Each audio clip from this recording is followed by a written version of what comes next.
Good morning, good afternoon, good evening, everybody. Thanks a lot for joining us. We're here and we're live on a wee Monday afternoon, and it is getting grey and it is getting dark in Glasgow. I cannot lie. It feels like it's a kind of borderline evening show, but we're here in the afternoon when I am. Fist bumps to you all. Thanks for joining us. And I just kind of wanted to jump on live with you guys and have a little bit of fun this Monday. There's been a lot of stuff going on over the weekend, football wise, in the metaverse as well as in IRL.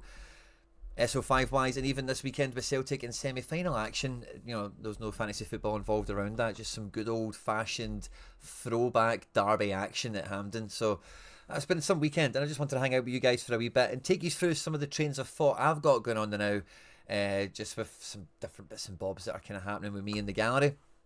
But fist bumps to you all on arrival. Love to see you all that are catching us here. I kind of changed the font and stuff like that, try and mix up the chat. So good to see you all that are here. Liam Peverley, Thomas Ronyan, first in, live and loud. Good to see you all, of course. And let me know how you guys got on this weekend, for better or for worse, because I was about to set up and tell you a little, just to get us going and rolling, just about some of the the highs and the lows that I had over the weekend. But as I loaded this screen up, the number one thing that catches my eye is the one, the only, Harry effing Trades. Flying high this weekend again. Harry boy. Harry got all the luck from the deadline show this weekend, didn't he? Absolutely kicking. Oh, with his team as well. Oh, that is a buzz, by the way. GG's Harry Trades. Challenger D1. Wow, the first time of asking maybe as well. That is incredible. And does it tell us about the streaks here specifically if we hover over it? No. I don't know why this isn't highlighted. Surely 500 is... It's helping him streak somehow, isn't it? Or did another team technically hit it for him? I don't know. But wow, massive W for Harry. Massive W. Captain Poitiers 100. Even though the Hearts boys didn't break the 60 mark, did they? But that captain is powerful. Baumgartner unreal.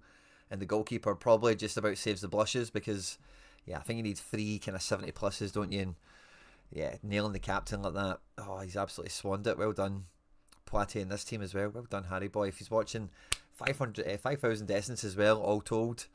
GGG's. Massive. And Harry, if you're around, let us know what's happening with the streaks here, because it's not very clearly denoted what streaks you hit and didn't hit and what team did it for you. Surely this team has hit a streak. You've got to imagine. But it doesn't highlight that for us, so well done to Harry. That was for his 4th streak. Yeah, I knew it was a big one, but I couldn't remember if it was 4 or 5, so that was 4. That's him coming on to 5 for next weekend. That is a buzz. That is a buzz right before an international break. Oh, I love that. So, lots of good likes came in on the deadline show, helped Harry over the line there. And I'm sure, of course, on his own content. If you didn't watch the video where he built this, you're missing out. Make sure to check it out if you've got any time to catch up on it. Over any time, really, because why not? You know? And yeah, GG's Harry Trades, love to see that. And that's a great part of this little circle feature. We could have, like, Nanzo's always, like, see when you follow Nanzo, he is always like top 3 of your friends of who's smashing it. And you can kind of cycle through some of them, which is cool. We see, obviously, PSU fans riding high, nipping the Z, as well as Pavel Trader, the man, the myth, the legend himself, Mr. End Product, Stishy Boy, Laird, Contender, which is General, of course. Mark Patrick, Rare, Dalian, McBride. So yeah, I love this little feature. When I seen Harry Trades flying high up there, I was like, oh, I could not have a look into that and see what it was it delivered for him. As you'll see, I had like a soft W with the Halloween thing. Like, I cashed, you know, which is, you know, it's kind of like minimum, like, to at least say, at least we had fun, you know. So we got $20 back, and I think I didn't spend that much. What did we say? I think I wanted to get to $70 to say that the team paid for itself. Without going right into the maths of it right now, maybe do that in a video or something. Maybe we can consider maybe like the Vega or Archie Brown maybe now paid for in some regard. Where did we finish? Yeah, so I wanted to finish, yeah, $70 I think would have covered this. I think it's maybe about 60 all told, so it's kind of paid for one player probably. You can think about whoever that was that you want to. Market credits were also involved in the acquisition of the Halloween boys here that contributed. But Borja Sainz and Gabri Vega off the bench together to then score assist each other. Chef kiss. Absolute Halloween cursed SO5 activity on the go there. Captain Asensio was brilliant. Fenerbahce with a nice comeback win. But sadly, Brown off the bench. Ederson conceding 2. Held us back. How many points were we away from the goal? 40. A goalkeeper clean sheet, maybe just about doesn't maybe gets us within touching distance, and if a defender is so very, obviously Ederson himself personally wasn't close to a clean sheet. Did I have an in-season keeper that was close to a clean sheet? We've got some fun things to catch up on actually for Monday night tonight in the Premier League, so I'll scroll back to that in a minute. As well as MLS, that was good fun. No Mitov. Didn't have Mitov in season, so it was literally my only option for in-season goalkeeper. And as you can see with the rest of the team, sadly dropped the ball on the streaks himself. Didn't quite line it up. Double Bain was fine, wasn't it? Bain's in the Scotland team, everyone. Bain, Gordon and Kelly is the Scotland goalkeepers. I don't own a Kelly. I don't plan on it. I think it's a good chance it's going to be Gordon, in my opinion. But if it wasn't to be Gordon, it's got to be Bainiac, doesn't it? Imagine Bain was the Scotland goalkeeper. How crazy would that be?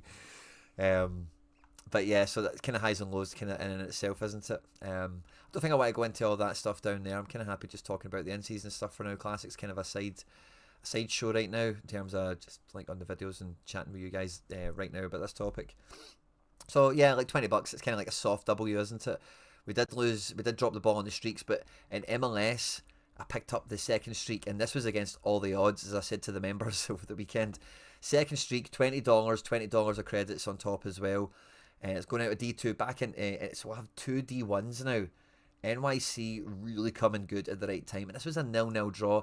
NYC lost the game on penalties, so the 3-game series is tied at 1 apiece. Last game, they've got to go for it, and surely we get some decisives to come with it. So we managed to hit that, which was a stroke of, it was a miracle, to be honest with you. Pairing up double centre backs, Raul and Thiago, was brilliant, and we just about got away with it with captain Fernandez Marcao on a 57. Imagine me captain Freeze, it would have been insane, wouldn't it? But this Freeze that's part of the streak team is the Freeze I crafted.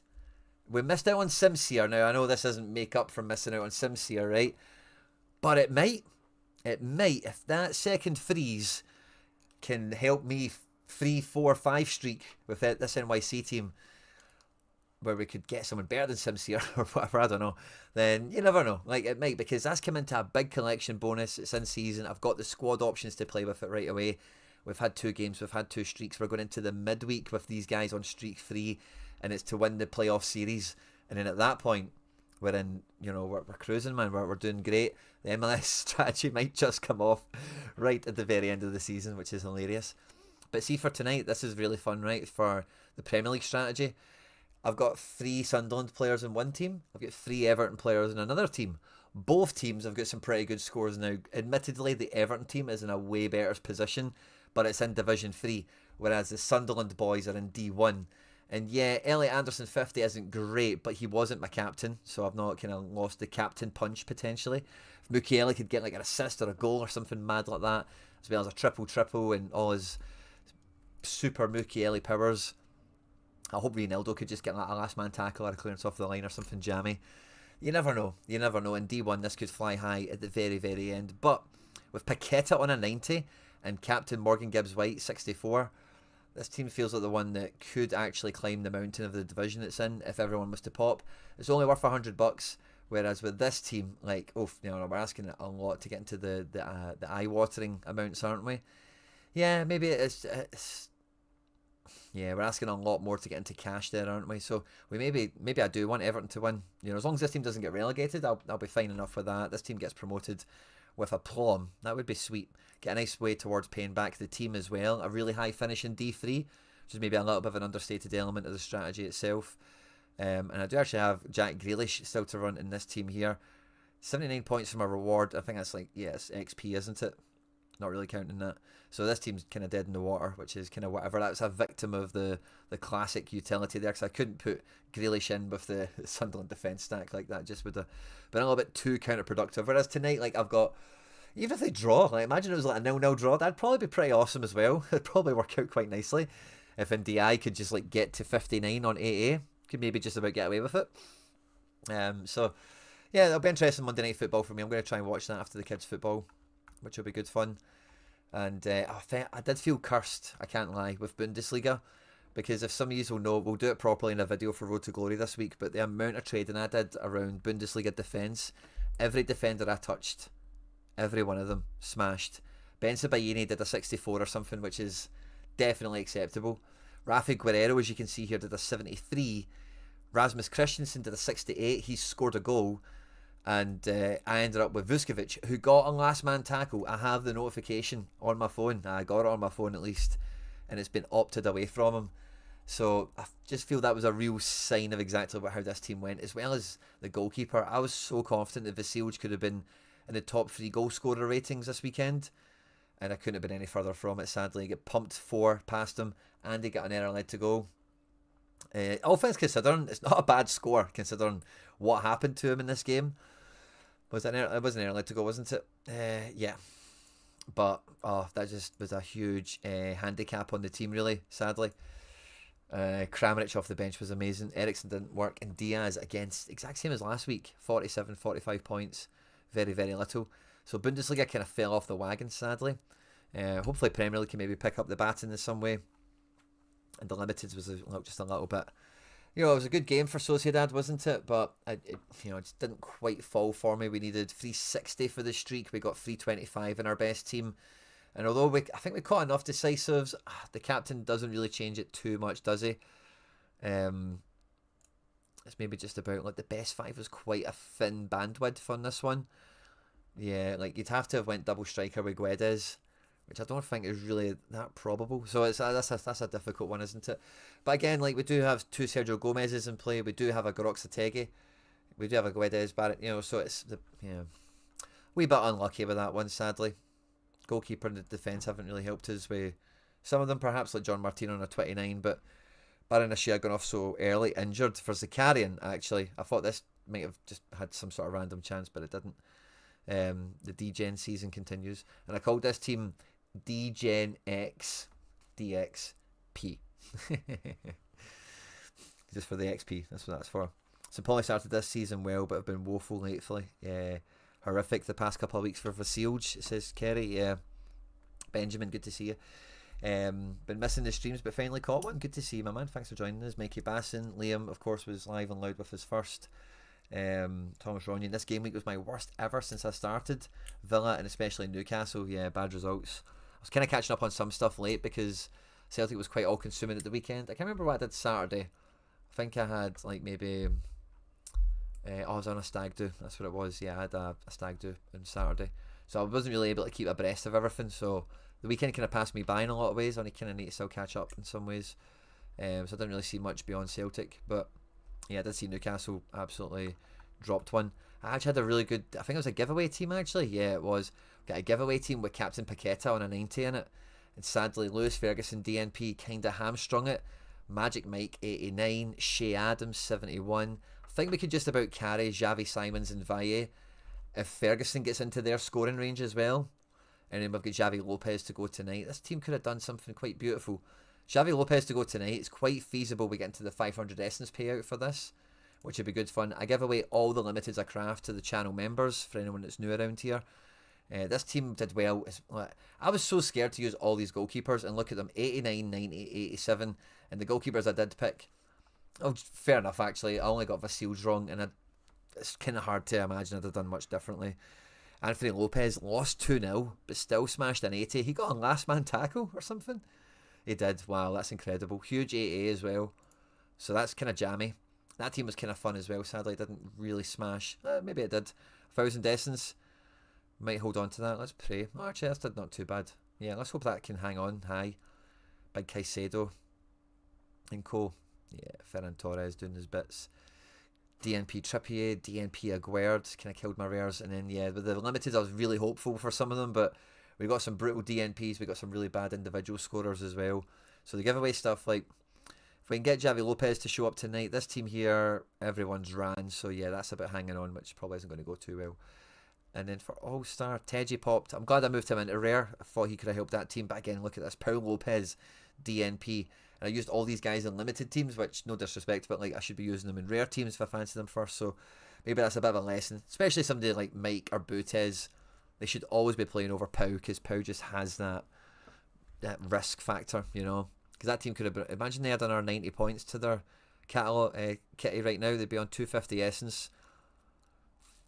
At least, you know. So Gutted for that. And then we had 3 giveaway teams down here. We're losing a D1 at the moment, but we've got 2 Seattle guys to run. This could do alright, by the way. Seattle boys can both smash. Like if Tolu got into the 60s and Roldan did an 80 odd, 140 odd plus multipliers, yeah, that could end up scooping something not too bad in the end. But when I seen that Cherokee, Depay, Guedet, like this team is lining up nicely. I can't remember who it was at the end, whether it was Manu Sanchez or maybe Billy Gilmore, but one of them didn't really do that well, and it kind of like, took the wind out the sails at the very end of this team. No promotion, might hang on to a wee bit of essence. There's another giveaway team here that's done kind of nothing. We've got another player to run just to keep safety in the division probably, but good crack, good fun. And this kind of got me thinking, right, because I do love these game weeks for when Celtic aren't playing strategy-wise, because like when you get that, and you'll have this with any team, you know, like I think Denmark had cup games this weekend, and the Portuguese Cup games were maybe last weekend or the weekend before. They weren't too long ago. So every division has it at some point. And when you get those moments in the season, it's good to see what you're really relying on, and maybe kind of wake you up to the fact that, wow, if that team doesn't win, it really does control so much of, you know, my outcomes and my, you know, my performance in the game. So I always like it from that point of view. It just kind of cleans things up, and you can clearly see some of your depth and get a better just evaluation really on what players you've got and what you need, etc. And like, you know, I don't think the scores I had were great. I'm quite happy about where the Fenerbahce boys are for the most part. Some of these scores were okay, and as you've seen with the Halloween one, a lot of the better scorers were there on this occasion. Maybe a wee bit of rotation from Porto. They've got a big midweek game, which I think was part of the strategy with them managing the minutes of Sainz and Vega. Again, coming off the bench to win the game is just a buzz, isn't it? So they'll be fine. Asensio, the main man, is kicking and taking names, and Ederson's the goalkeeper lottery, isn't he? So like, I think like there's enough good spots in the team here. But as I come into this midweek, I'm thinking the correlation I've got is insane. It is insane. These are my first drafts of teams for the midweek. I'm kind of happy to revisit this, but this was like, yes, this isn't my first draft or something. Talisca isn't expected to start, but I had the weekend, I think it's Fenerbahce, against Besiktas. He came off the bench and got to 58 without a decisive, obviously, you know. So Talisca like shoots, makes chances, is kind of like, as long as he's featuring, he's kind of fine. But you know, you can improve on those types of players. I mean, as I look at Team 4, like Archie Brown and Semedo are both fine options, of course, no harm to them. But if I've got Trusty in the building, I've got Skriniar, maybe one of them could replace Ralston or something, I don't know, it doesn't really matter, I suppose. But like, you know, there's maybe not as much power as we go down the teams here. Like Team 1 was kind of the first one I built, so I didn't want to think about Celtic, just to make a clean team of guys that will play and maybe have good fixtures. This looks really powerful. This looks really strong. The first Celtic team I've built, again, I think looks really good. Very hard to compete against. And then these other ones are very much like punty. But I don't think they're too far away from like, if Talisca was on to start, I'd be super confident about this team. Like Kenny will start, Ralston will start. And, you know, they're away to Larnaca, Aberdeen. Like, if they're going to get a good result in Europe, like Larnaca is surely a game the double meat of might just about be workable. I do have another Schmeichel I could draft in, but I'm kind of half trying to keep that available for maybe Classic, because I could just put a big Celtic stack out, and if we do well, then it could just be a home and hoser with the XP and collection bonus and everything I've got working for me. So I'm trying to work on that basis. If I got stronger players, maybe it's easier to play the Schmeichel. Now, I think part of the problem I've had with this competition in the past is has maybe been the leaderboard, because it is like, yeah, it's really big at the top, so it's worth winning, but like there's not too much wiggle room in it. If you don't finish, it's top 5 for some big cash, but outside of that, it's some big credits and some essence, which I'm all about. So particularly strengthening for this at this stage of the tournament is a wee bit hard. But as the tournament goes on, see if this maintains. Like, if you've got a team stack that goes to the semi-finals or quarters or something, like, this could work out quite nicely. So I'm very much open to thinking about midweeks as a strategy point, and like we can see with the MLS stuff, like it just needs to, you know, hashtag win once and Andy Laird's eternal voice for that one. It's kind of what I'm thinking. So I've got a wee bit of pounds. I've got £60 in my balance. I've got a wee bit of credit thanks to the streak as well that came in with not just some cash but some credit, and I've got some leftover credit from Halloween and all that kind of stuff.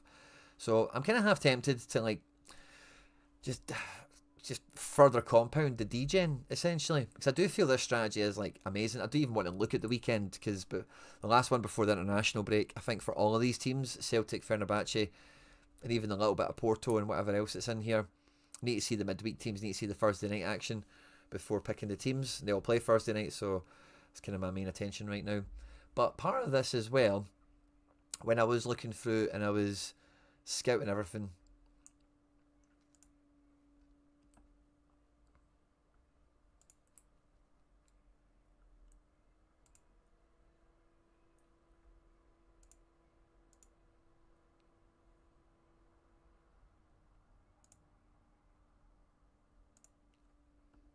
is my primary strategy on Sorare this season with my classic cards has been to win in seasons to sell for profit, to either further the in season strategies that I am working with in particular, or just maybe to, yield and play from the game, etc.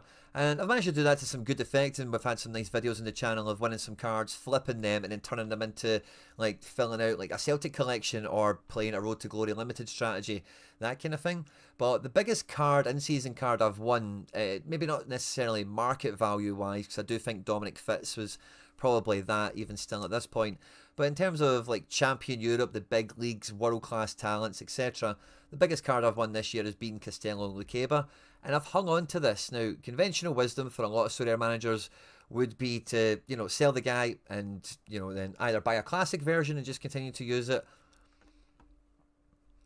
or buy not just a classic him, but a classic somebody else, and try and do, just some improving on the gallery in that way, which I can totally get behind, as well as perhaps building a team around him, which is something I'm maybe a little bit more open to. I've got pre-existing Bundesliga classic cards, in particular Leipzig collections, of course, as some of you will know. I've got David Rom as a classic, as well as some other key players in the team at the moment. And Lucaba still goes for a pretty penny. He's about £100 to £120 on recent sales. There will be market credits involved in that, so it's hard to get a true gauge of really where the value in the market is at. But all things considering, since I won him, he's been a card that I've been able to play and use every single week, which is fine. But I'm now maybe thinking and hoping and feeling that with a card that powerful, if I was certainly to get one more crafted, perhaps, I would... it would be quite easy for me then to move into Bundesliga and try and open that up as a champion hot streak league that I could go after, just to try and play streaks if nothing else. And even in this kind of nice entry level, success is a much lower bar. Hitting streak number 3 really would be maybe job done, depending on how clever we can be with this. And Sorare recently did a patch notes update on Friday or Thursday last week, and I found it really, really interesting, because one of the things we've been kind of missing in the Sorare ecosystem is an ability to kind of theory craft lineups and kind of imagine, like, okay, so let's say we're going to play Bundesliga in season rare, right? Let me think about that, right?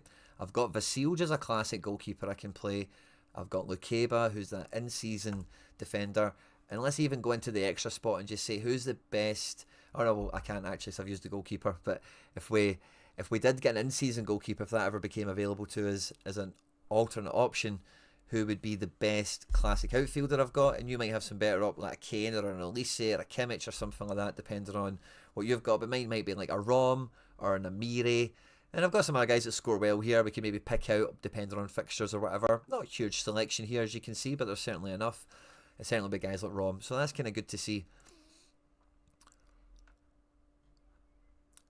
But if we click on either this market tab up here or this view more button over here, what we can start to do is really fill in the gaps for real. Now, the only limitation to this is the players that show up are on instant buy. So it doesn't show you secondary market for now, and because of that, it is also a limited pool of players. This isn't as good as scouting, but if we can open up a secondary tab and scout in general, we can then go and find players, search them, and try and plug them in if they have an instant buy available.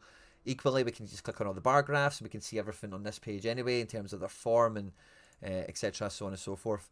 These are rare cards, so obviously at limiteds, we've did lots of Road to Glories where we're buying players at £4, £5, £2, £15, etc. Vukovic, who we brought in for the weekend, was a very expensive acquisition we traded into. He goes for circa £20 at point of recording. But one player I've had a wee shot at trying this out already in some aspects, but like Bundesliga is not a cheap, rare just in general is a lot more expensive than limited, so like just picking up a team isn't quite as easy. Like I've got a wee bit of a wallet sitting there, but it would pretty much like Baumgartner 65 on instant buy. We would have some credits obviously that would help with that, but you know, we're not able to go and buy a team with this kind of little win that we're on right now. We'd probably need to wait until the international break perhaps to get some more credits and some more cash into the wallet before I could maybe venture in and field a team. But I've got some essence. I might craft a W as well, so I'm now starting to open the door to this strategy, thanks to this new feature, Sorare, I've got probably in particular. And, you know, it's... Oh. Now, I played with this earlier and this didn't happen, so this is unusual. Ah. Pure Sorare. Oops. Can we try it on this page? No? Or is it maybe just a site-wide thing? Yeah, okay. There we go. I was having good fun there as well.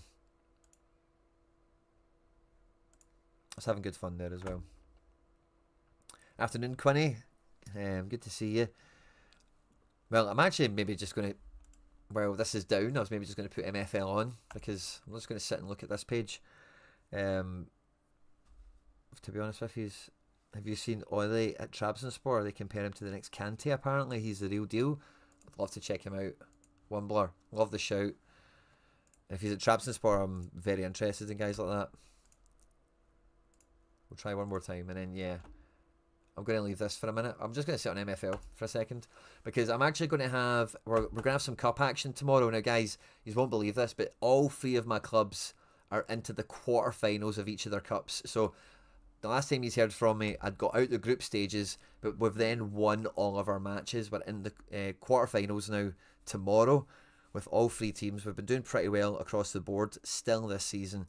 But now that we're into the business end of this season, we're going to have a lot more match day watch along stuff to go along with the kind of tactics and the observation content that we've had going out in recent weeks. But the grassroots team, the free-to-play demo team, that I might need to mint if I want the accolades and the trophies, I'm not too sure, is into a quarter-final and looking good. The academy is into a quarter-final and looking good. And the prime team is into a quarter-final and looking good as well. So we're cooking on all fronts. By the way, this could be a mad historic year. I've had some good progression as well, but all the teams are really doing well in their own regard. This division is so tight. I probably won't win this division, but getting promoted from it is fine. I've already won the trophy from it, so don't really care about winning it anymore. If I win it again, cool, bring it on, but promoted is the job. But if we can get promoted and win the cup, that is massive. I've had a lot of fun with the kit creator as well, by the way. That's maybe something I should cover in a bit more detail. My little academy team, which is like my feeder club, I've had some really good progression in this team as well. And look at this, top of the table, 3 teams on 30 points. The thing I love about this game is everyone you're playing against is another person. So it's genuinely like hard, you know, in a good way. It's not impossible because the game's broken. Or don't get me wrong, there is game mechanics that don't work and stuff like that, but it's or you know, aren't perfect. There's plenty of it that is good. You know, don't want that come out the wrong way, sorry. But the main thing that makes it hard is you don't know what the other person's going to do. It is completely unforecastable. Do they scout you? Do they even rotate? Do they set and forget? Do they have a suspension, you know, that you've maybe missed out on, or a more important game tomorrow that they're going to prioritise instead? Do they just set and forget? So many things that go on, and 3 teams all tied at the top, man. This is... And all of our records are now... Me and the guy at the top actually have got the same record, but the goal difference separates us, which is interesting. It should really be me and him first and second then, really, shouldn't it? Or maybe it's goals scored. That's what separates us, if it's level on points rather than losses or anything. Interesting. So yeah, I'm looking forward to that. So all the games, the free-to-play team plays quite early. I'm not going to watch that live. Please don't spoil it. But we'll come on live just before the academy game. So we'll watch the free team, we'll watch the academy team, and we'll watch the prime team as well. I've already shown you the prime team where they're sitting at. They kick off at like 20 past 5 or something. So that'll be some good crack. And yeah, 4 o'clock they play. And this one, like, I do want to win this division. I don't really care about the promotion aspect of it. I only care about the trophy. If I don't win the division, I don't want to get promoted. I just want to win the Flint trophy with this little team. So a lot to do. We played Hoodwink and we lost. So we've played Hoodwink twice this year. He's beat us and we've drawn with him. So GG's Hoodwink. He's only conceded 1 goal all season. Hoodwink is a a quiet master, I will say, of the game. A quiet master. So fair play to him. If I don't win it, then also we all want Hoodwink to win it, of course. But it looks like he's good going. He's the man to beat. Could there be a wee bit of second half of the season flippity flop? Sometimes that happens on MFL. You do see a season of two halves, don't you? We've seen it all before. So yeah, maybe fingers crossed. We get a wee bit of the break happens for us. Maybe we catch them up. So 6 points behind. It's not insurmountable, but it's certainly a considerable gap, you would say. And then we've got the foundation team, the community team, which sadly has got a little bit disconnected, but still very much within touching distance of second. Work the Space has not lost a game still all season. It's only conceded 7 goals. The last time we played was the last game that we played. It beat us 1-0. I think we drew with him earlier this season, and like I say, our head-to-head with him has been razor tight, razor sharp, and yeah, he's probably going to win the league, sadly. But with this team, we just want it to finish genuinely as high as possible, because all the in-game currency it wins, I give away to the channel members that have their players in the squad. We write it into the contracts, we negotiate those terms before the season goes, and off we run with it. And yeah, very tight game. This one, if we look at the shot chart, he only had 3 shots on target, it looks like. Oh, brilliant. We can click and we can watch. That's brilliant. It's quite good. I didn't realise I had a straight click into the highlight. I don't know if that's a new development or something, but that is quality. Yeah, so he missed a bit of a sitter there. Where's the... Where did the goal go away? I don't know if it's the speed I've got this one, but his team do look quite ponderous, quite slow. Oh! Off the post. And then I wonder what ours looks like. 1 shot? Oh, is that at this point in the match, perhaps? When the highlight's playing? This is his goal. Ah. Oh, yeah, so these are the... Yeah, look at that. Our shot map is all over him.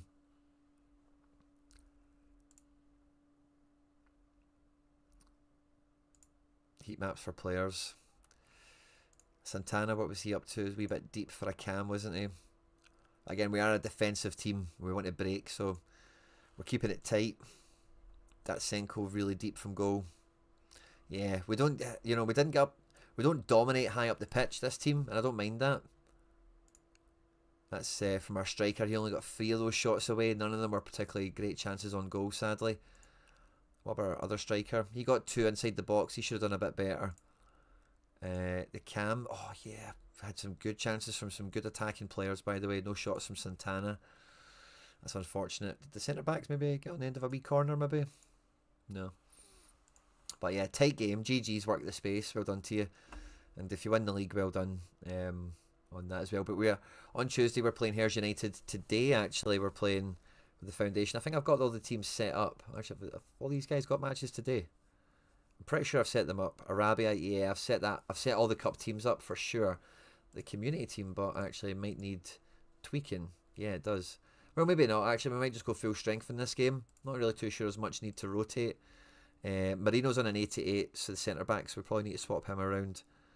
We've got Villa on 73, and we've got Caniero. They've played 5 and 4 games each. Yeah, I think we'll just play the better guy, which is Marino, who's coming out for Villa. Otherwise, everyone's about 94 and above, so we can probably play them. No cup games for this team to worry about, so it's just play the best team we can every game.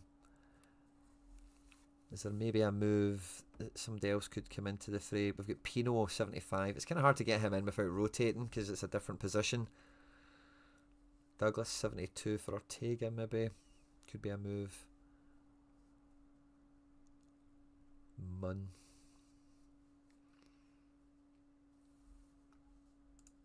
Diamond could be a move.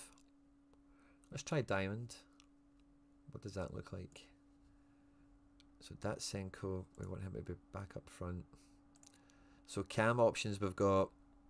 Who are we picking for cam? We've got Santana. 7.2 so far this season. 3 goals and an assist. Yeah, he's the best performing cam that we've got so far this year. And then at CM, we have the options of Douglas and Pino primarily. It means we're losing the boy Anton, who plays cam. He plays left wing and striker. Oh, he plays striker. What's his finishing? It's terrible. That's a shame. Dribbling, pace, passing is unreal. Yeah. So maybe we do 4-3-3 with a cam.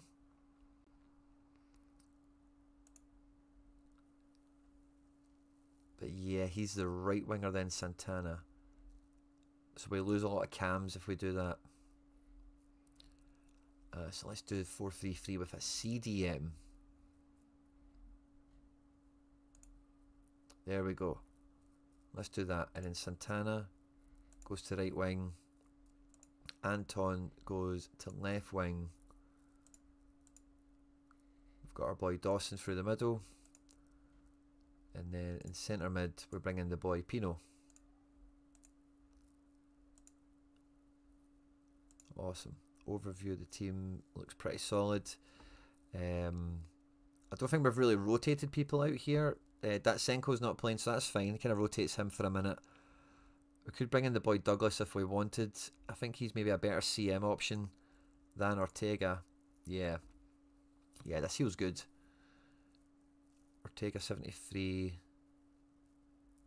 71-1. Striker 73. Yeah, I think this is actually pretty sweet, actually. Because Douglas, he's got good dribbling, decent defensive and stuff like that. Let's just make him defend, be controlled on the ball. He can go press, be aggressive for us, play the ball out from the back. Our boy here, Pino, has got 82 passing, nice pace dribbling. He's actually a bit of an all-rounder. Let's tell him to be a bit more offensive though. And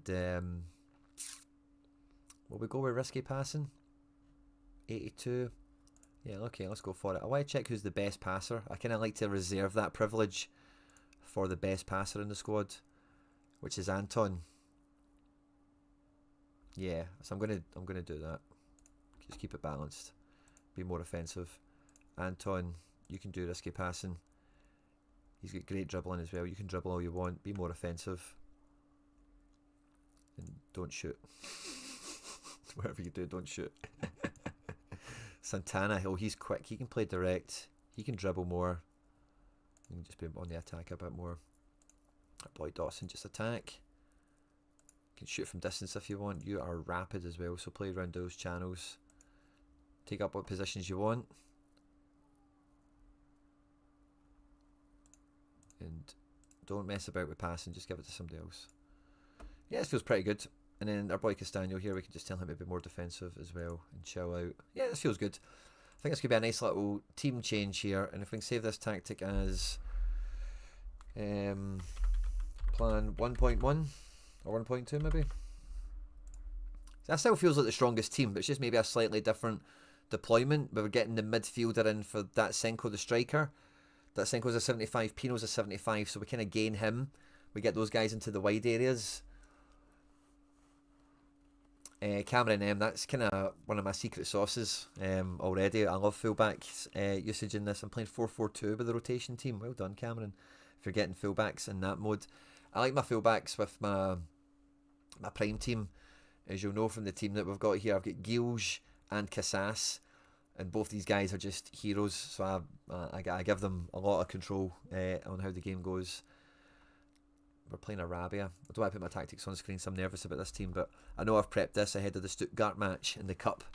But yeah, this has been good fun. I wonder if Sorare's back working. There we go. Awesome. But yeah, so we'll have some live feeds, some live watch-along content for this tomorrow with the free-to-play team that anyone can get a free club, get players for nothing and start playing with by clicking on the link that's in the description and all that good stuff, as well as my other main teams and the community team still having plenty to play for. And yeah, it's a little switch around the tactics might just help us. What do we need more of? Maybe a few more goals in the team. Feels like the one boy's been scoring all the goals for us, Dawson. Yeah, 11 goals. He's going for a golden boot, by the way. That'd be nice to see a golden boot come to the community. Not really getting anyone in the mix for assisting, but if anyone went on a mad run, it's not beyond the realm of possibility, really. And if we win some of the upcoming matches, I think we'll be right in the picture for second. You never know. If Sheba starts to drop some points, you never know. You never know. You need to be in it to win it, don't you? There we go. But yes, I'm looking forward to all that tomorrow. Plenty of content coming this week. And MFL have been great supporters of the content and the channel.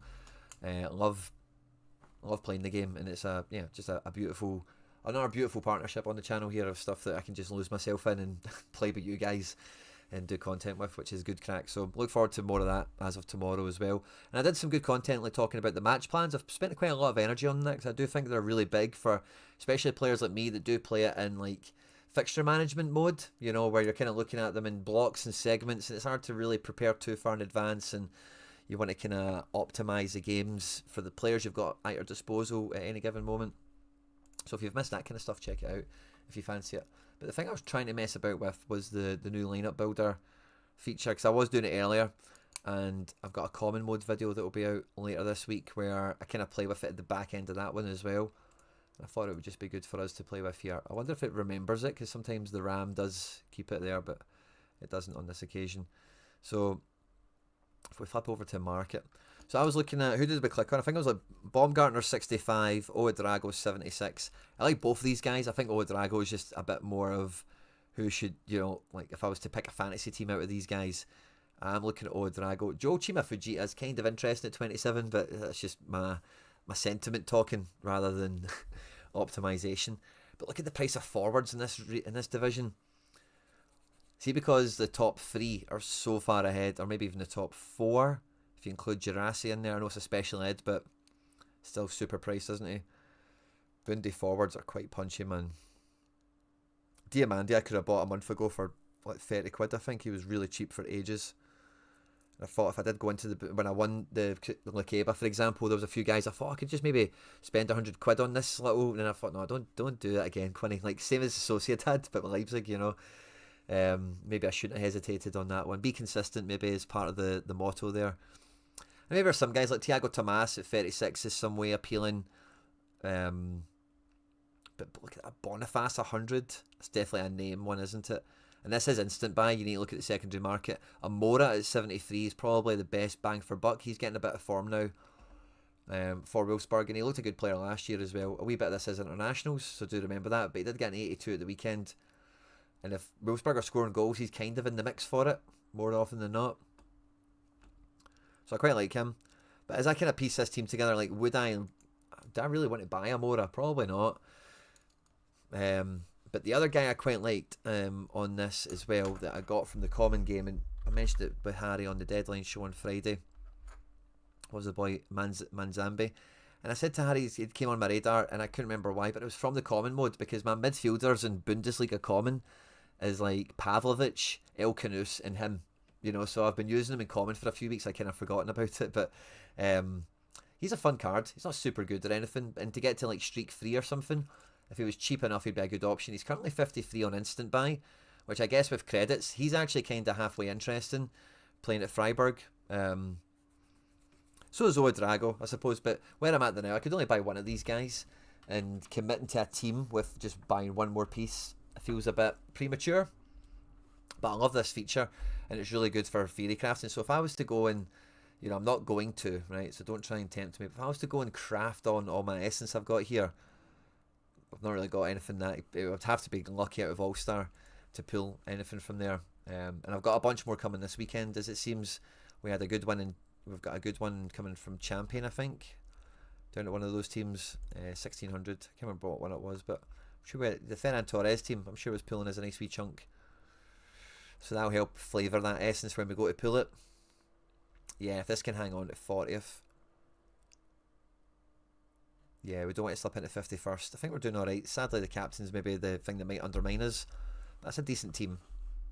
So yeah, if we can hang top 50, a nice 1,000 champ essence to go in with that essence I've already got. And then I'm just going to be waiting for the international break, I think, because I've got the midweek coming up, and then we'll have a weekend. So I'm going to keep all my essence for now, and I'm thinking coming into and out of the international break, I might try do something with that. But what I'm also kind of toying with, which I kind of wanted to talk to some of you guys about, any of you boys seen what's happening on auction minimum bids? No? Seems like they're setting min bids according to tier. Ooh, okay. Did not notice that. Match plans can also be dangerous. Yeah, you need to be careful. I think the first time I did them, I didn't think full, like, because after I'd seen some matches unfold, I was like, oh, what if the game is equal? And what if, you know, like, there, you know, it's not a binary thing of winning and losing, you know? So I'm with you, Cameron. If you do it kind of, yeah, no, I'm with you. We're on the same page there. Need to be careful with them. But with me degening recently into all this Challenger stuff, I am tempted to, I say, just maybe send it home. Now, I got a Scott McTominay with, again, some of the in-game money that I'd been winning from the MLS stuff. And, you know, we've had a few wins over the last week or two. McTominay Napoli is a very hard card to acquire.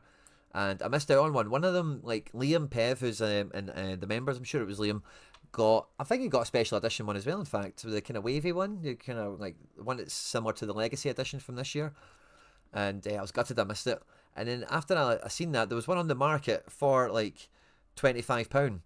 And it just would not, it just said that you just couldn't, maybe the guy had to do like ID verification or something, but you just couldn't buy it. And then by the time I noticed it, somebody had moved it, which was gutting. But then I seen Fork had like spat the dummy out on Twitter or something. And I'd seen that this was listed by Fork, so I thought, oh, I'll just send him a wee offer and see what happens. And I managed to get it for 31, which I was quite happy with. There's not many McTominay Napolis, especially this year. This is the year they won Scudetto. This is like a proper collectible card. In my opinion, McTominay is a Scottish icon these days, a Napoli icon nowadays, you know. Title-winning card. And so buzzing to get that. 30 quid I thought was just why not. International utility is the primary thing for this. Yeah, it was, Liam. Rather than champion utility is great, but this is primarily international utility. To just, like, I've really now got every Scotland card I think I would need that is available, for the exception of Christie. I think it's probably the only one, but I've got like everything else, which is cool. But like Nenny Dorgalez getting a wee decisive, Borja Sainz a wee decisive, Gabri Vega the same.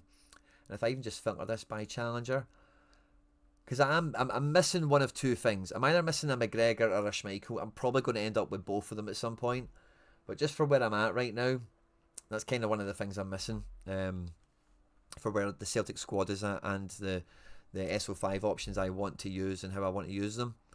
So it's kind of a case of, I just grit it through, because the midweek especially isn't anything that's super prioritised. And when it comes to the weekend, with having like way more classics and stuff like that at my disposal, as well as different in-season options, just because of different leagues and competitions, do I really need them? Do I keep that money for the Bundesliga thing? Do I maybe go in, because again, like, I've got market credits which help a lot. I was looking at McGregor, I was looking at Schmeichel. McGregor I could just instant buy, I would get the credits on it. Santonio's got one at 65. I think I sent him a direct offer. I think he would do it for 50, I think. I find it hard to spend money on McGregor's because I've just, you know, it's just whatever, but he's on amazing form right now and I don't think that's going to slow down. So I am, but I've got classics and I can use classic McGregor way easier if I have a Schmeichel. Do I want a Schmeichel? Not at this price point. And yeah, secondary market isn't really bowing. I sent Pug an offer of like my whole wallet and he didn't move from his price essentially. A club I bought on MFL. Oh, nice. CDMs. Everyone can dribble and pass, yeah. If you don't have, see with MFL, if you've got good dribbling, you need to have good physical, or you need a comparable physical maybe for the level of the card, or even in balance for the dribbling is even better. So I think it just helps them be like strong on the ball. I also think dribbling is good for technique, or like, you know, guys that can score longies or take set pieces well. So yeah, Schmeichel's, so it's pretty much spending money on a McGregor. If I bought a McGregor, what it does for midweek, so like immediate impact, is I could play him in here for Talisca, change the Mitov to a Schmeichel. I could even Celtic it up and put Daizen Maeda into this, or I could even just leave Dorgalez in here. But then that frees up a Talisca, and Talisca is probably better to have in this team than double fullback. And if I did move Dorgalez for Maeda, again the Fenerbahce thing plays through. McGregor can stay there as a classic. That does, yeah. So it just means I've got another kind of Celtic play on the go. Is McGregor even actually? Yeah, McGregor's maybe even better than Engels in here, because Engels is still desperate for decisives, and I think he'll get them. But McGregor's getting them, you know. So maybe I would put McGregor into team one, and Engels would come into the team with Ralston and Kenny. Or do I delete them all and rebuild them and see that I don't need a McGregor or a Schmeichel? That's kind of one thing I was thinking to myself as well. And I might just do it with these, because that's just kind of what I wanted to do tonight, was just have some fun and build some teams and chat some gibberish.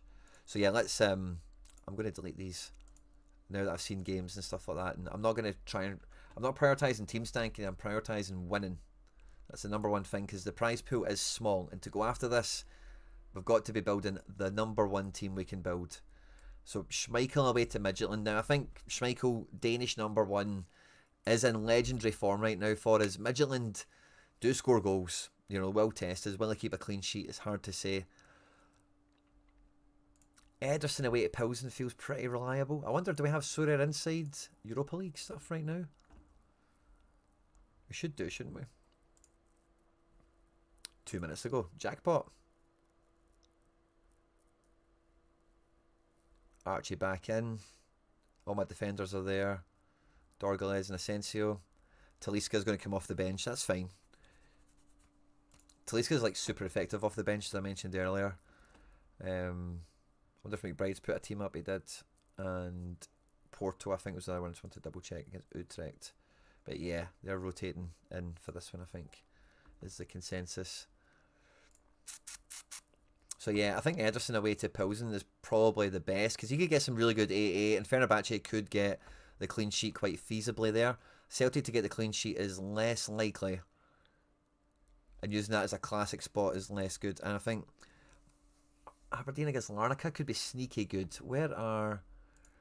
Let's look at Europa Conference League. Oh wow, Larnaca have played 2-1-2.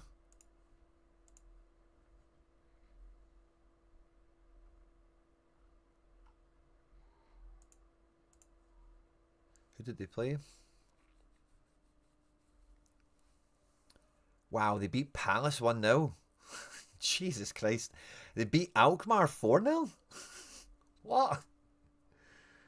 Well, yeah, so I think I'm not thinking about Mitov first up in line then, are we? Yeah, we're going Ederson. That kind of builds into Skriniar, doesn't it?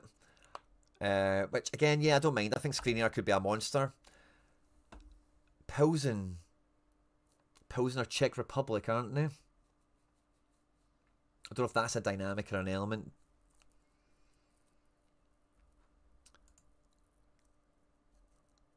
We've got Asensio still in that match also.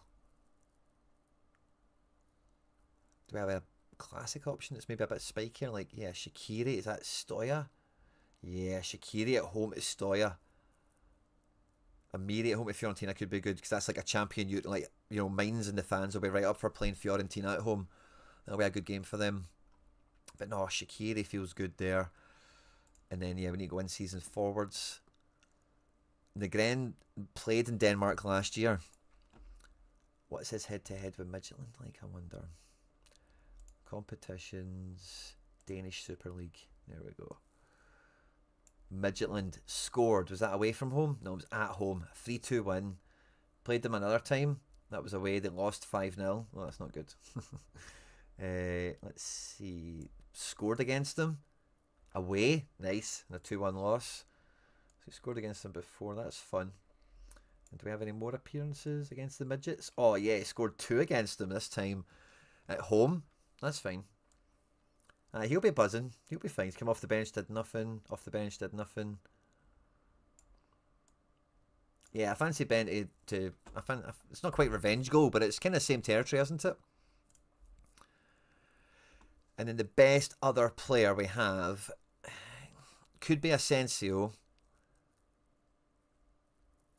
Could be somebody sneaky like Ralston or Trusty, though. Oh, it's Trusty they play. Maybe go double centre back. That could, or yeah, Tuneki. Actually, I think Tuneki could do well against. Oh, yeah. Maybe even Johnny Kenny just for the goal. I think Tuneki again. This is a sort of I don't know. Who plays fullback for the Midgets?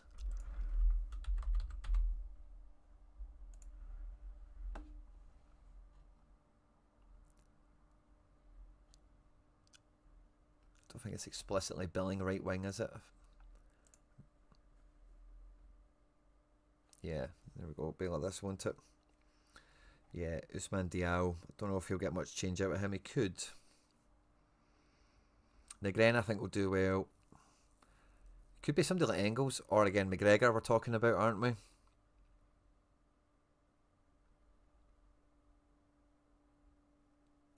If it's Cho that they're playing on a side here, that could be quite good for Ralston. So I don't think this guy's got mad pace, does he? Big Cho, wow, he's shaped his head. He looks like he's means business, doesn't he? Obviously not watching as much Eredivisie, but did you see Heracles? No, I missed it, man. What happened? Aberdeen don't like the AEKs. No, they don't. They don't, Mikey. You are spot on there. I might need to get some cards in for Streak 5 and Challenger, Rico, man. Oh, yeah, big week of scouting if you've got Streak 5 around the corner for shizzle. For show. Lehan Bum, Diao, yeah. The wide areas could be good for us.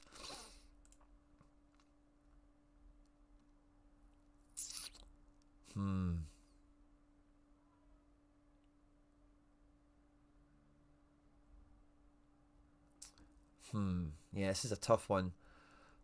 Borja could be alright.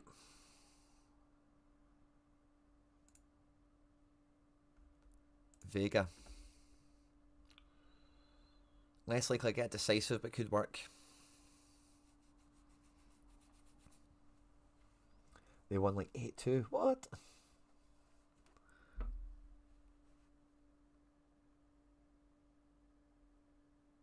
Yeah, well done, Cameron. Killing it on the friendlies as well. Good hustling.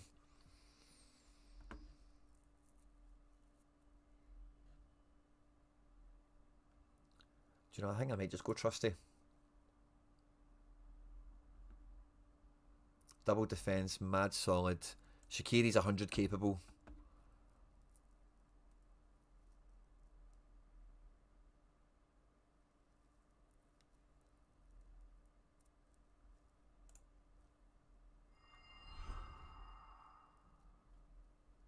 Would McGregor change that? McGregor maybe would. McGregor maybe would. Team 2 would definitely have to have Schmeichel in it. And then we're in season for the whole outfield. Would I be taking a Semedo or a Brown? I maybe could. But yeah, I like that. I think Ralston could have a really good game. Sriracha or Tierney could do very well from the start or from the bench.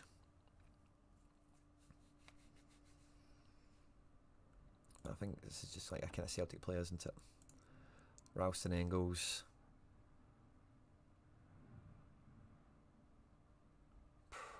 Kenny Tunetke or... Oh yeah, that's a cheeky one, by the way. Who do we take up front? Dyson or Kenny?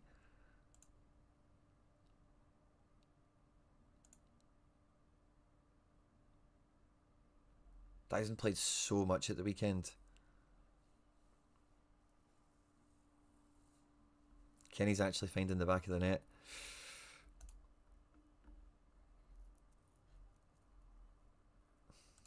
Captain Ralston. Again, would McGregor change that? No, I think that team's actually quite good. I think it's maybe this one, but and then you'd have Trusty coming into this team. Yeah, I think the knock-on effect is certainly there. We'll play the Mitov in this team. Don't think we want to use a classic defender, but we can use... I like Semedo's maybe better for some quiet AA, but Archie is a player that could spike in a game like that. Not even used Asensio. Am I better even... Yeah, ditching the... Yeah, let's ditch that. No, not building a Celtic team. We're building the best team. Let's say Schmeichel. Is he the best keeper here? Yeah, he is. We need to go all in season. And then, yeah, I'd maybe take Archie Brown. I think like he could be good for a spiky, decisive type match. Away a team like Pilsen. No, I think I'll stick with Ralston. I think that's a nice pair, Schmeichel and Thingme. But I'm taking Asensio, because I think he could smash. I think Dorgalès could do really good, and we'll keep them two together. And then let's play Borja in a team like this. This is a good team. Oh, look at that, 262.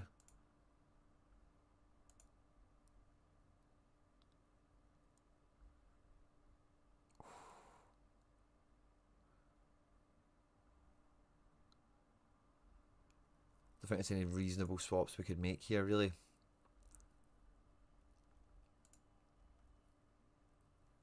Unless we went Schmeichel for Mitov. Barkas. And then, well, that'll get us into the cap. No, I think Schmeichel's irreplaceable. Ralston's maybe interchangeable. What was Trusty's score? Not that I should be thinking about Trusty because he's in a better team, but I can't help myself. 51. Oh, Trusty would make this supreme, by the way. Yeah, that's pretty good. Now, is that too convoluted, I wonder? I think I'd captain Asensio, so I think he could be multi-decisive in Europe in a game like that. But yeah, if I put McGregor in here, I could even put Engels in here, really. Or maybe even someone do like Tuneki. Yeah, nah, we can do something. Yeah, I think we can do. That's not too convoluted at all.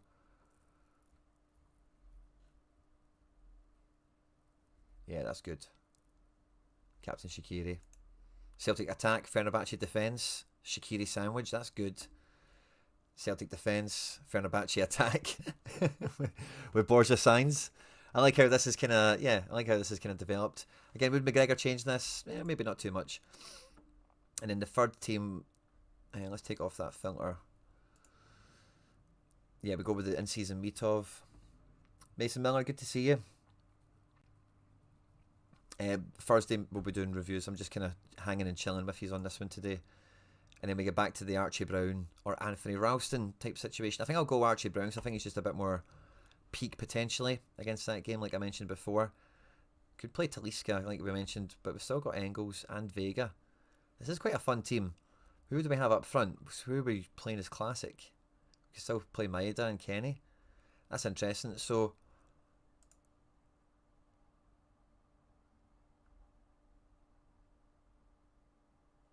let's play Barkas in this team because he could get some AA. We'll avoid the Porto players, I suppose. Let's go Engels. I think I have to go Kenny up front. This kind of half becomes, it's like, yeah, maybe I just make this a Celtic stack. Team 3. With Barkas in goal. Barkas against Porto of all teams.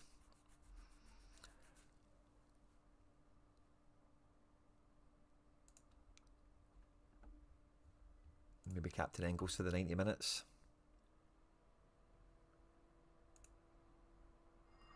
Again, I don't think McGregor makes a... I think he'd play him over Engels because he's maybe a bit more decisive capable, but Engels could get decisive in a game like that.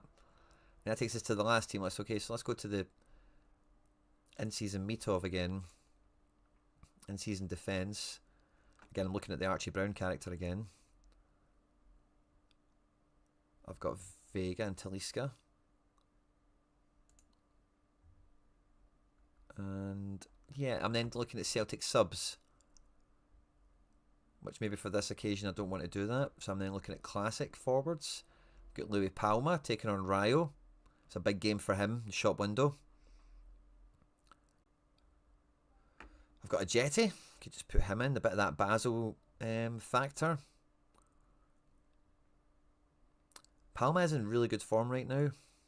Domestically, it's all over my timeline for Celtic players. And like Rayo, will they do well against them? I'm not sure. I'd want to put him in a team, but it could be fun. A Jetty might be a bit easier being at home for Basel. Bakrar against Celta, I'll probably dodge. I'm not going to use Negren in a team like this. Yeah, I think Palma or a Jetty is the play. But I can't figure out which one. Palma away, a Jetty's at home. I think I need to favour that, don't I? And then do we finish this with Vega? I think we do. Captain Talisca, because it's all on his shoulders, this team, really.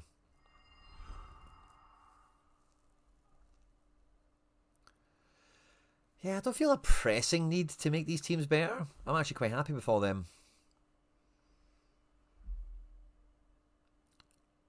Also, we could upgrade some stuff a wee bit, but that's the fourth team.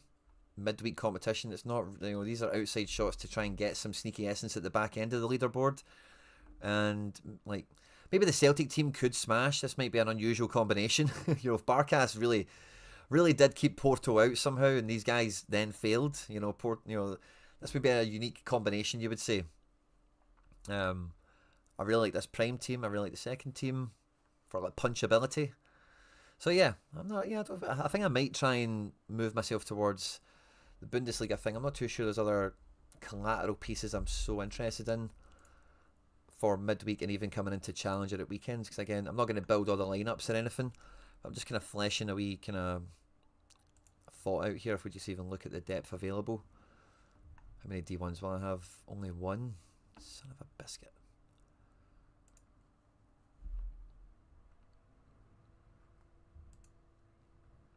But yeah, in season keepers we know our limitations. Defense, we've basically got everyone we just looked at, plus Diego Carlos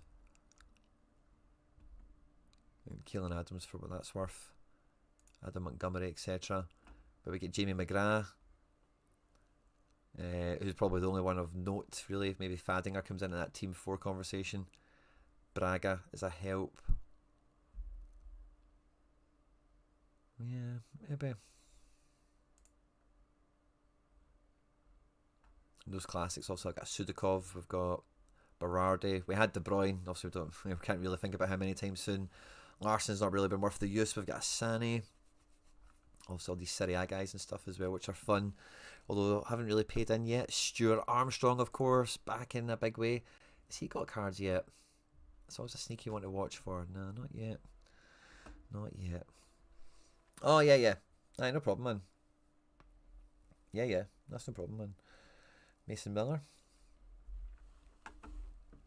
So yeah, I was quite tempted when I seen I had a wee wallet and stuff. I was like, maybe we could just go and reinforce a little bit. But I know I've got some bits to craft, and I'm thinking if I can build up a wee war chest, like we can still have another wee threshold coming tonight, perhaps. 204 points. This team's already on. It only needs an extra 160 between the Everton lads. This is very street capable, isn't it? This one, on the other hand, needs another 230. Which isn't impossible, it's just like a 75 average, isn't it, before multipliers? My sporting stack has got 470 2 weeks in a row. Oh, Rico, man, huge fingers crossed for you. And I think that's the one thing that streaks does help, is like if your team catches fire for a while, like if you can read the L5s well, you can, or see the L5s coming well. You know, you just need it to rinse through once you're, with a lot of teams in stacks, you're doing so well with them, I think. Limited, we're running far away as well, by the way. I just noticed. And we only managed to get this team out because of this guy. But I wonder if we didn't play him, what other in-season NYC card would... Nah, we used them all, I think. Don't think we had anyone else. I don't think anyone else really came off the bench. Like a Johnny Shore or anything like that. Nah, see, we didn't miss out. O'Neill, but we don't have an in-season O'Neill. Yeah, so that's why that guy actually played. If we had an in-season O'Neill, he would have played. Would it have made any difference? Again, yeah, maybe it would have actually. He got 51. He'd had big multipliers and stuff with collection bonus. He got 34, so that's like an extra 17 points. Oh, by the way, it brought us a hell of a... Oh, it brought us within touching distance, by the way. Might have even done it if we had an Aidan O'Neill. Classic Raul Gustavo. Maybe there could have been a different pick with that, I don't know, but... Yeah. So yeah, I'm going to try and build a wee balance, a wee wallet. Not today, Michael. We do them for members on a Thursday. But yeah, I need to build my midweeks properly. I was me kind of half doing them, half kind of fleshing out like a bit of depth, I guess. I suppose it is kind of half inevitable that I do get a McGregor and a Schmeichel at some point. Is this the time to get a McGregor?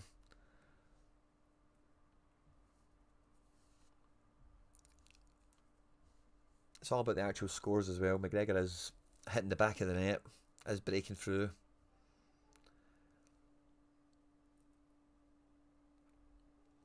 To shoot less on free kicks. Well, if it's a direct... So seeing games like this, Cameron, I'm pretty sure it's like... It's the reason you've got settings for direct and indirect free kicks. So if you make sure that you've set them as very different people, you'll see quite starkly the guys that take the direct ones, they have to shoot at a direct free kick. So yeah, that's why those ones are shooting. There'll be direct free kicks for whatever reason, and if you make sure it's like the shooters take the direct ones and the indirect ones are taken by the best passing players, you'll notice by who takes them, like what type of free kick it is. And if that still happens, then maybe you've got a bug to report.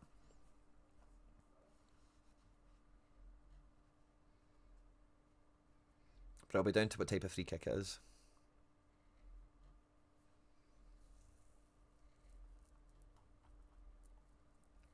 Unless it's just some random guy. It's just like referee says free kick and just random guy has the ball and just goes boom, shoots all the time. If it's that, if you don't have them set or anything, then maybe, I don't know, that could be something as well, I guess. I don't think I've got no in season for Champions League, European League all seasons. So this would be the Celtic Classic stack. What does the rare look like? Yeah, it's not too bad. We'll put a really big team into that. One Schmeichel. That's fine. Scales and Trusty.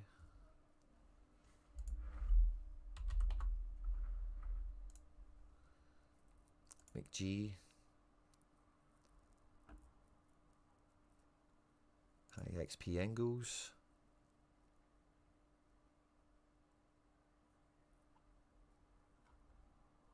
Ben Negren.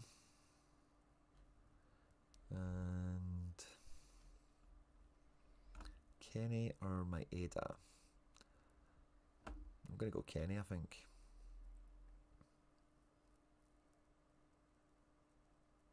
Just for the decisives. That's what it's about with these forwards. Maeda's not got the 8-8, and if Kenny's just that fox in the box now. Yeah, let's do that for the Celtic stack. Captain Ben. Couple of decisives for the big man. Under the cap bonus as well. Love that. Love that. Nice, that's quite cool.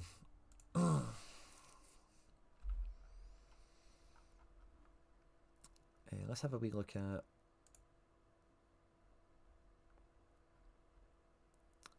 auctions. Rare.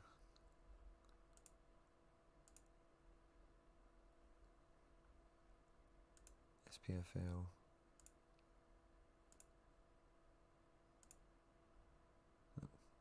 No Portuguese ones coming up. Yeah, there's not much on yield auctions.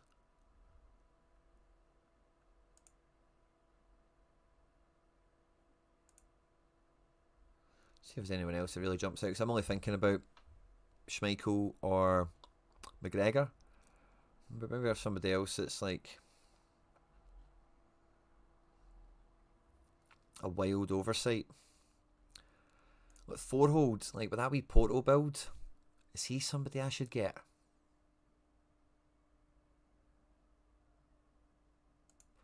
He is like top drawer wonder kid, isn't he?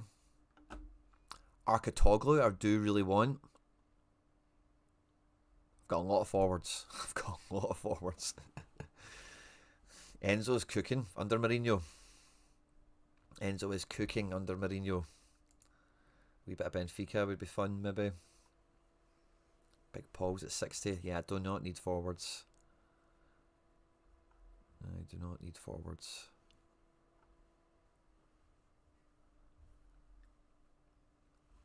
Yeah, if Trubin was a wee bit cheaper, he'd be fun. And again, I see the price of Trubin compared to Schmeichel. I find it really hard to spend that money on Schmeichel. What credits or not, you know. So I'd love a Trubin. You know, like I would love to get Trubin back in my life. The best scorer for Celtic at the weekend. Oh, I kind of need to see what Thursday's like before I get to the weekend. I think the defence is quite reliable, except for the left back. I think you can depend on the rest of them to continue playing. Big Bednarek, by the way, he's got quite cheap. He can be really powerful. That Porto team's barely conceded. A lot of them are, you know, a lot of players are around the same kind of price point at the moment. Vickers has obviously dropped off a cliff now, hasn't he?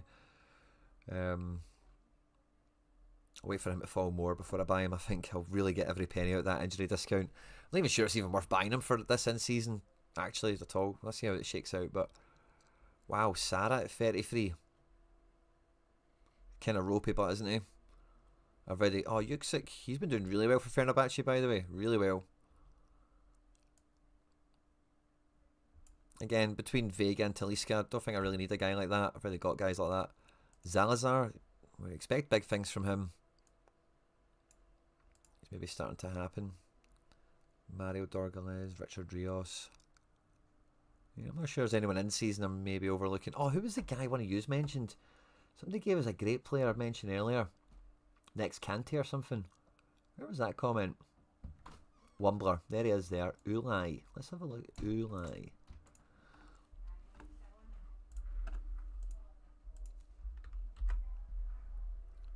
Trabzonspor. This guy. Does he play with Jesus Christ? Does he play with Jesus? Oh, he doesn't have many cards, by the way. Ooh. Oh, he is Jesus Christ. Oh, my God. Is Jesus Christ the real deal? Oh. By the way, it makes me tempted. What did Wumbler say? Have you seen Ulai at Trabzonspor? They compare him to the next Kante. Apparently, he's the real deal. Oh, against Gala, 51. 3 tackles, double. Away from home, 0-0 draw. Won 8 duels. Passing's okay. 3 dribbles, 1. Wow, that's a very interesting player. Trabzonspor. Let me look at flash scores. Now we have seen Christ already pop up on a few things. Oh, they've got Onana and goals. No. Let's see fixtures. Yeah, they're only in the league. That's kind of fun. They're third as well.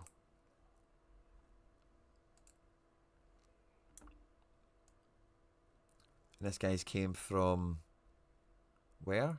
Bastia.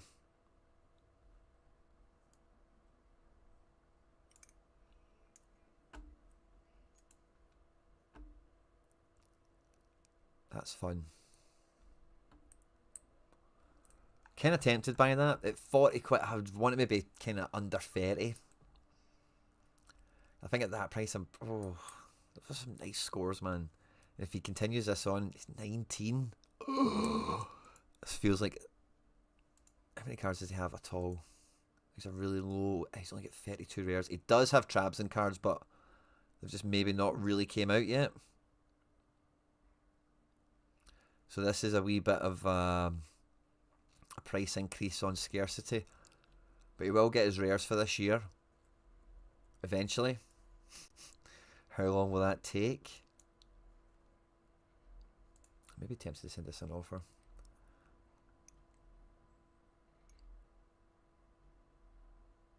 Auction 38. 3 days ago? Okay, auctions are rolling. 5 days ago. These will be with credits as well. Yeah. So you could get these for 20 quid essentially. Or I could because I've got that discount. This guy got them for £7.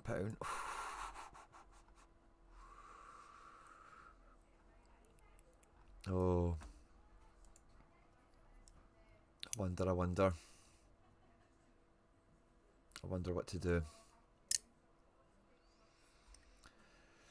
And McGregor's kind of easy because it's McGregor, it's a Celtic collection. I've not actually got as many McGregors as I think I do because I had that unique and it was such a big part of my gallery. Obviously, it kind of holds a bigger weight for me in my gallery value and position, I suppose. But yeah, given the credits up on him, and like he was a little bit cheaper not that long ago. Yeah, maybe not. 40 quid, 30, 40 quid. Yeah, that's kind of where you want him, isn't it? With these credits, I'd get him at 54. I'm not sure if secondary market, yeah, 63. I think I sent him a direct offer. He came back at 50, I think. Maybe need to double check that. But yeah, it's just a wee bit much. But McG is McG.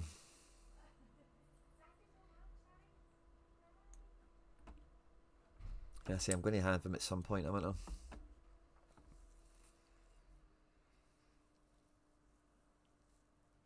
But do I need him? Not particularly. That's kind of what I'm trying to weigh up in here with all this stuff I'm goofing about with.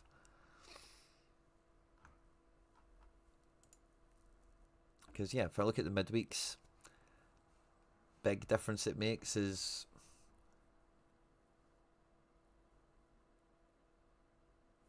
maybe even I can go double mid in team 3 here, or I replace Engels and then Engels replaces Vega or Talisca, which is kind of like at this point it's like why buy these guys if they can't play in team 4 in Europa League, for example. Again, maybe I could play a limited team of dregs as well. I've not even looked at that.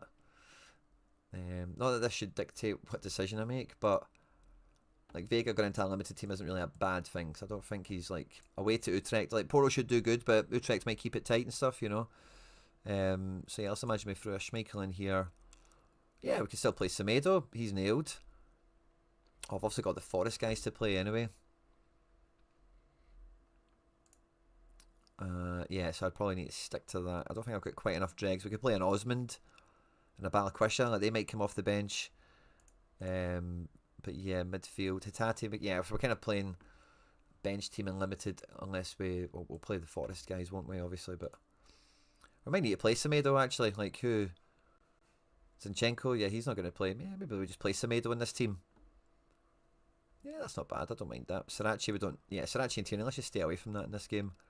Away to Strumpf Graz, they were decisively bad. I think Forest really should pump them. Sancho's playing at home, but let's take him. Well, this team could be wild, by the way. Going to go MGW on decisives.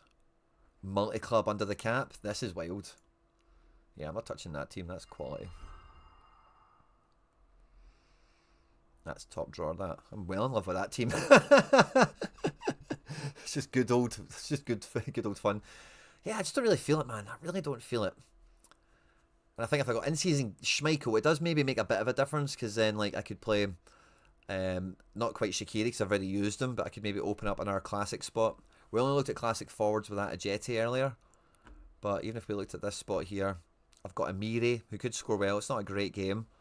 We do have Ueda, even guys like Palma. We've got everyone we want from Celtic. McGinn. Ooh, McGinn taking on Maccabi. He could score really well in a game like that if he starts. Love scoring in Europe and stuff. McGinn probably have the captain's armband on. Yada yada.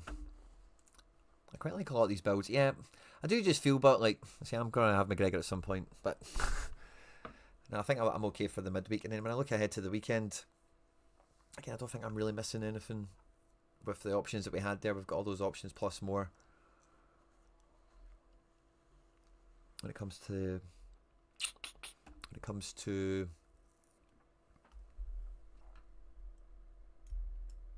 in seasons.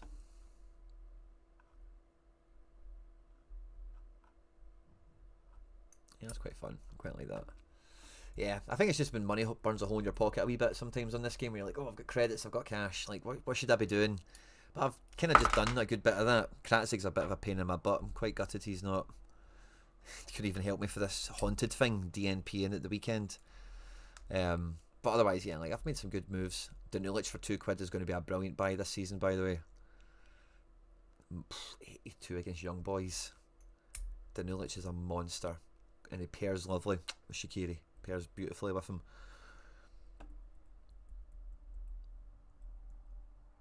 And yeah, Sudakov's Nakamura for 13 as well. Buzzing with that. Maybe makes the moves like that make up for Sudakov until Sudakov arrives and starts smashing. I wonder what in-season Sudakov is, because he was super expensive. And if he's not anymore, I know Baron Asher is kind of the guy it's happening, but if he got cheap or something. None are for sale, are they? Yeah, just a Forks one. Forks one for £50. No in-seasons. In-season limited's at 20, so yeah, he'll probably come in at rare at 40, won't he?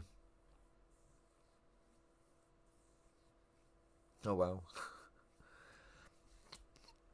So Rico Man, yeah, it's kind of hard to... I think the Gren's a really solid shout most games, but can't really answer that until we see Thursday night who will be the best scorer for the weekend. And yeah, so I'm not really eager to spend what I've got in my wallet on Road to Glory for Premier League, but I could do it for Bundesliga because it does need a bit of work. But I think this weekend's fixtures, I kind of have to be glance ahead to them. I'm not too sure there's much worthwhile surgery that could be done, really. Like, this is probably a good opportunity to use this Sorare lineup builder feature again one more time. Like, Vasilj is away to Freiburg, could do okay, could not. Grabara is playing Werder Bremen. I think I'd be quite happy to play Grabara in there again. And then if we look in-season defender, the only choice we have is Vuskovic, who we did a lot of trading and messing around with. I've also got Lukeba, rare, but I'm not going to be using that in the limited comp. Again, Eriksen I'd be probably happy enough to use against Bremen. Kramaric is taking on Leipzig. That's a kind of good game for Kramaric typically, like an open type of expansive match. Again, on good form. And then in the extra spot, we're normally looking at classic Luis Diaz, but since we've had him, 47-47, it's not totally kicked off for him since we've got involved in this road to glory. They're playing PSG in the midweek, which you've got to imagine he's kind of been rested for. Does he then play against Union Berlin? The way Vincent Kompany's going with his team, I would not bank on it. So we're kind of between Luis Diaz and Vuskovic is playing Dortmund, and even Kramaric really playing Leipzig isn't great. Leipzig's defence has been pretty tight. This whole team's kind of not really optimised for this week, sadly. With a wee bit of the movement we've done in defence, I think I'd be quite happy to play with the rest. I'd probably quite... It's kind of like, at what point, if we look at the market for defenders...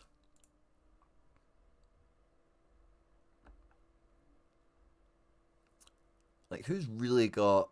Like, I know he's at home at Dortmund. He missed out on a last man tackle. Is there any, like, extra super games that are here that we could be tapping into? And again, bearing in mind, some of these guys will have midweeks and stuff to wrestle with. There is maybe a few guys that you can have conversations about, but I don't think there's mad... Oh, that's the fixture to be tackling. Is Wolfsburg, Bremen, or outside the Bayern Munich, obviously. So yeah, like it's kind of like why play about with it too much? Maybe in this case, why not just stick with these guys? Because like I say, for the most part, maybe Kim Min Jae is a cheap way into the Bayern defense if he's going to be playing. Doesn't look like he's going to be playing against PSG. So maybe if they're just slowly bringing him back in, he plays the weekend against Union. That could be good for him. We've seen Guerrero playing very formidably. I wonder what his price has moved to. Still a £17. It's not really changed too much since the weekend, by the way. 73 with no decisive is wild. So yeah, maybe we'll look at that. We could trade Vuskovic for him probably quite easily.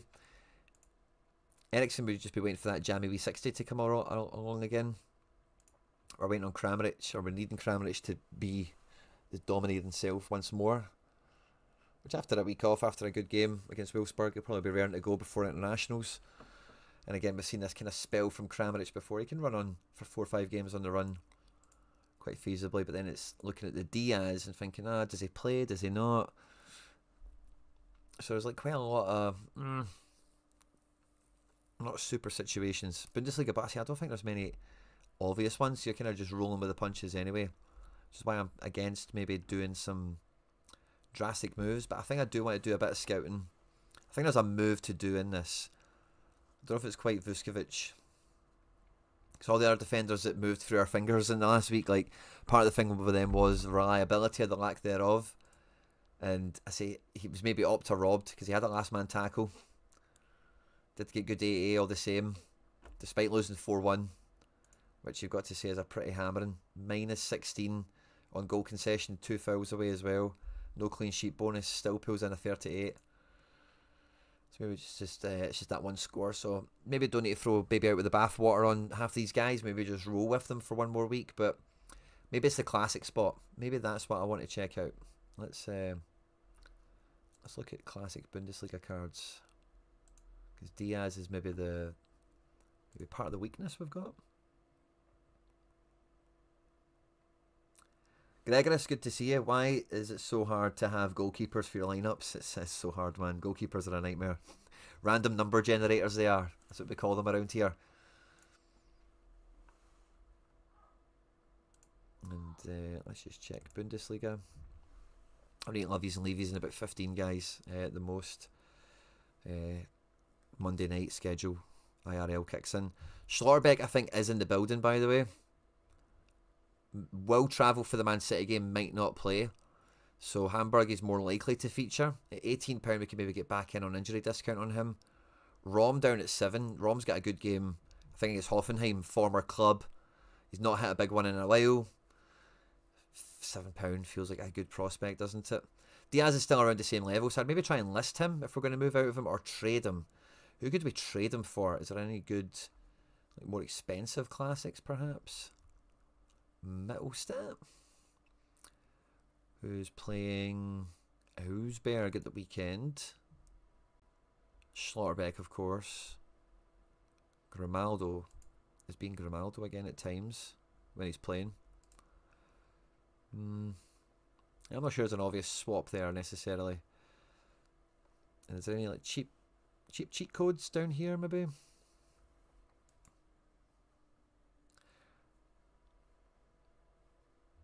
Yeah, not particularly.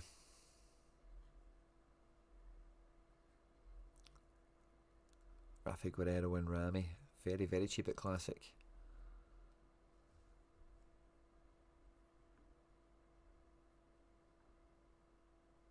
But yeah, Christensen gutted at this, by the way. 76 he scored. Oh, against Heidenheim, it just felt like a great game for Frankfurt, and the sketchiness of the team undone me. That's a bummer.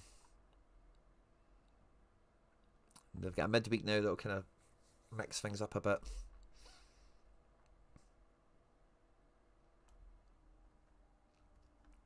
Oh, I don't know. Got a wee bit of wrestling to do with this Bundesliga stuff. One move to optimise it, perhaps. Maybe two. I'm not sure there's a huge abundance of options. Could we maybe even swap that Diaz? Like, imagine we got Rom at 7. Could we swap Diaz for an in-season, I wonder?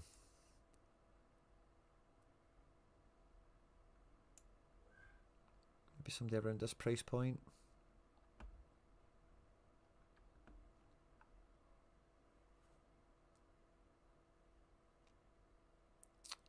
I don't think there's anyone too exciting kicking around here.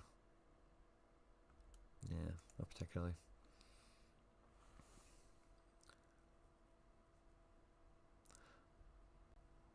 Yeah, I think Bundesliga is quite a tough one to scout for this weekend.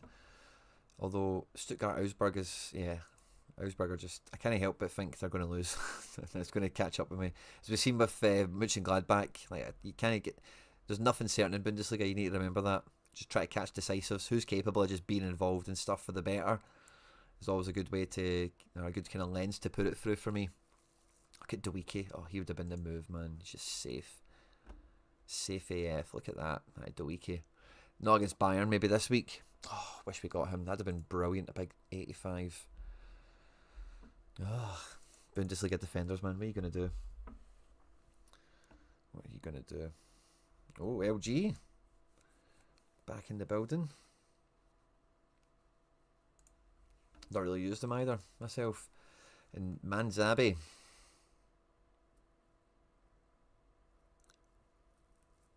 Yeah, don't really need him for midweek, but against St. Pauli, he could be really good at the weekend. Kramaric, Diaz, Eriksson. Yeah, probably not all over him to play ahead of Eriksson unless they're at home at St. Pauli, which they are. What do the scores look like at home? Yeah, they've been better. All these have been away. Well, there's some of that's international, isn't it? For Switzerland, is that the first team? Wow. Yeah, this guy's definitely worth keeping an eye on. Games tonight are like 7, 8-ish, I think. The last one's at 9 o'clock. But they kind of start about, 7-ish, kind of roughly. Yeah, maybe even Freiburg are worth a peek, by the way. It's just been that extra midweek element sprinkles in, especially Nice. That's like a big game away as well. Just don't know how they're always going to rotate and wrestle with these situations. Which is why the teams that aren't in Europe I just find more appealing. I like to just be able to forecast guys are going to start, you know. It's like a starting point. It's a starting point. Out of all these guys who will start, who will do the best, like that's a good place for me to try and craft some decisions, if you don't mind the expression. Yeah, I'm a fan of the Soa Drago. Maybe a bit more of a fan of his rare, but it's next week Leipzig, Hoffenheim. Again, good 8-8. If he just gets it decisive, he's bringing you exactly what you want. Yeah, maybe be tempted into him.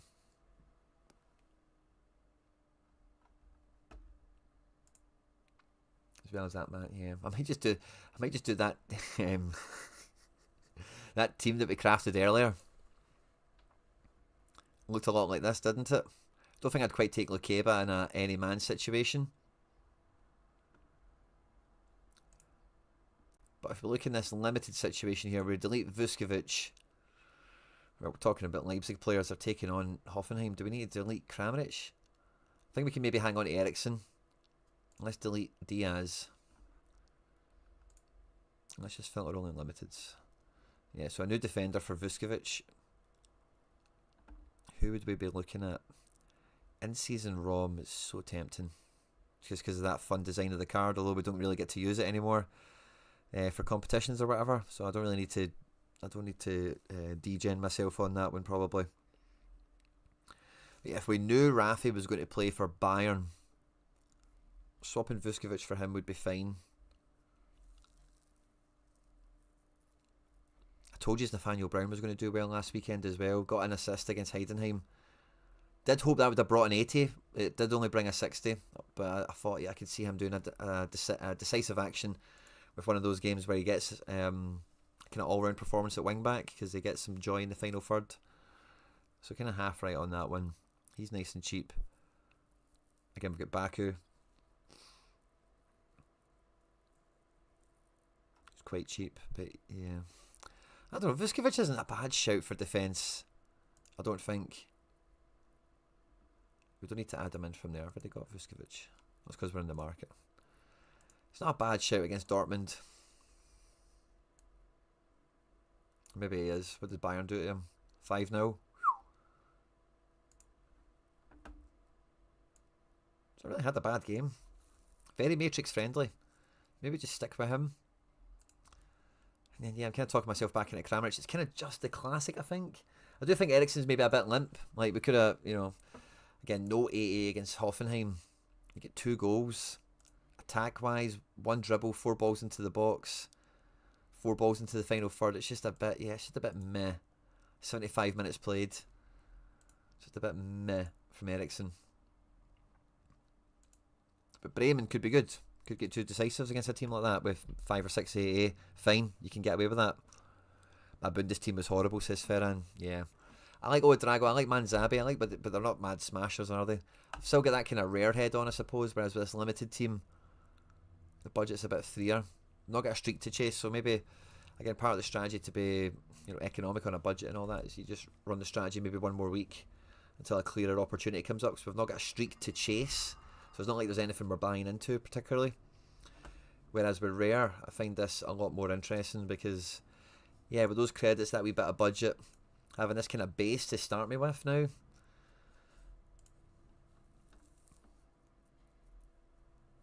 Like, I could get 1 or 2 of these guys. It's the forward, it's really the problem. We could just go Ollie Burke for a tenner. And just go with it, you know. For better or for worse, wait for that one time a season he scores.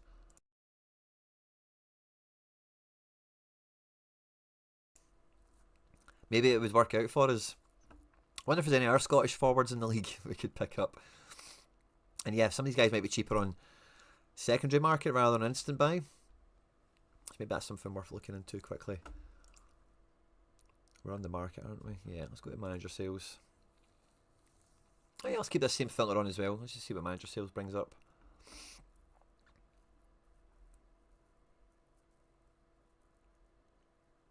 Anyone striking out for us here, jumping out? We got a Mendy. I'm kind of all over the place with scouting, aren't I, region-wise tonight, but yeah. Let's check this for Bundes.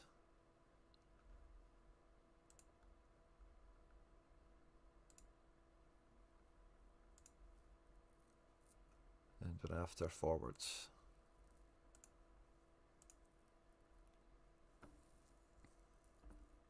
This is manager sales. Doesn't get any cheaper than this.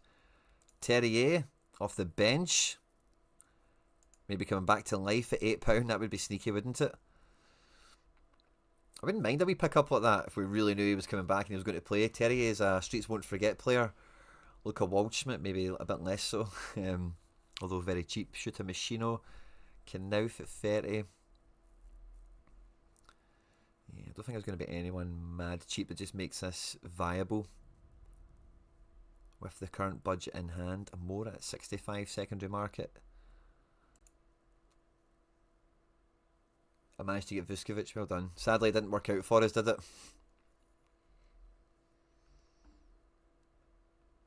Junior Adamu is playing but not scoring. Is that what's happening with him? Yeah. It's a weird one. I've not been a big fan of him. But he is playing. That's half the battle for some of these guys.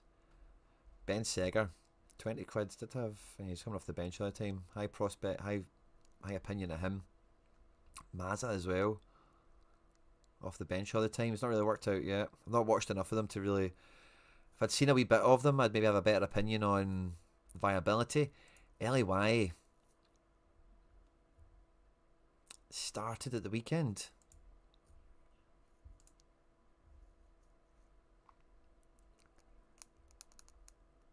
And yeah, is he rotating with Burkhardt then? I might not mind that, by the way. I like LAY. How much is he? 15?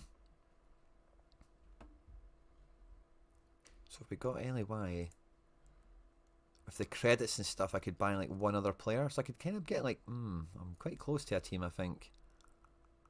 Not quite there.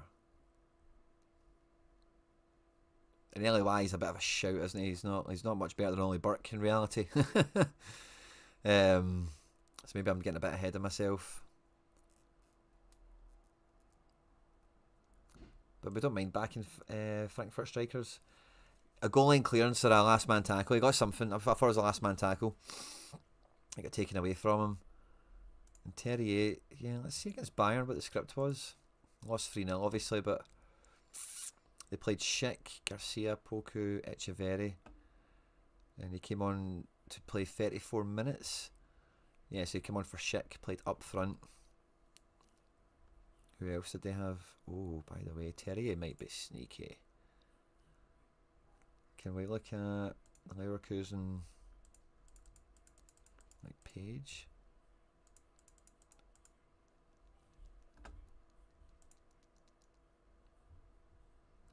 So let's see who came off the bench in the games that Terrier didn't play. This was against Freiburg. Oh, Kofani they had and Schick. Yeah, okay. So it's not a straight route to the team for Terrier because of this guy Kofani. And a slightly different tactic being preferred, I think, in some different matches. They played PSG and get rinsed 7-2. Yeah, slightly different team. Again, Terrier could fit into this shape, I think. And if Echeverri or Poku maybe wilt a little bit, and they need that experienced player to come in. Hoffman and Terrier. There's Hoffman on one side. You could imagine Terrier coming and doing a very similar job. 11 minutes. He came in and finished this game, yeah, for Poku or Cafani here, one of them. Along with Ben Seger. So yeah, maybe I just get that Terrier as a wee £7 with the credit. Don't expect him against Benfica, but maybe against Heidenheim. Let's have a look at this. Mazza or Hoffman? They're on. Yeah, this is very early, so. There's maybe some options here.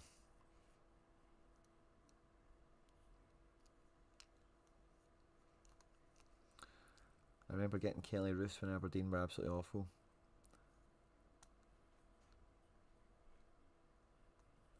Yeah.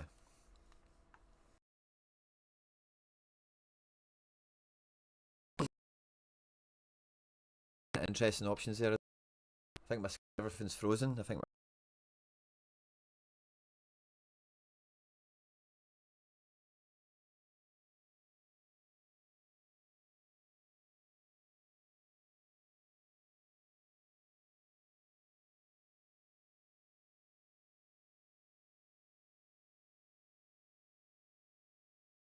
stream. All my screens have went off. I don't know if you can still see and hear me. They're all back now. Maybe you can see and hear me now again. But I was just about to say, guys, I think we've been on we've been on burning a wee bit of cash in our pocket for a wee bit too long. So I'm going to go away, watch a bit of Monday Night Football, see if we can get a wee bit of Premier League hot streak cash to come our way, perhaps. Might just fill our coffers a wee bit more. And I might not be too far away from you know, so if we got that Terrier, let's. Who was the other name that we said again? Terrier and Y. Yeah, Lay. Cafani's 60 quid. I just wish somebody decent was a bit cheaper, you know. Let's put Y, because I just think he is like. Oh, he's not there. Terrier.